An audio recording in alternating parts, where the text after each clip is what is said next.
అనంతపురం జిల్లా కేంద్రంలో శనివారం సాయంత్రం 6 గంటల నుంచి రాత్రి 10 గంటల వరకు అనంతపురం నగరంలోని పలు వినాయక మండపాల వద్ద భక్తులతో సందడి వాతావరణం నెలకొంది.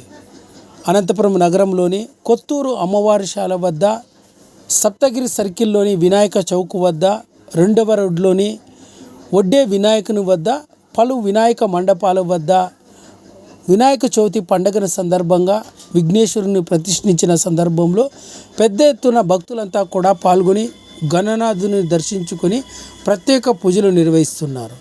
స్థానికంగా ఉన్న వినాయక మండపాల వద్ద కమిటీ సభ్యుల ఆధ్వర్యంలో భక్తులందరికీ కూడా తీర్థ ప్రసాదాలను పంపిణీ చేయడం జరిగింది. దీంతో అనంతపురం జిల్లా కేంద్రంలోని వినాయక చవితి పండుగ సందర్భంగా వినాయక మండపాల వద్ద భక్తులతో సందడి వాతావరణం నెలకొంది.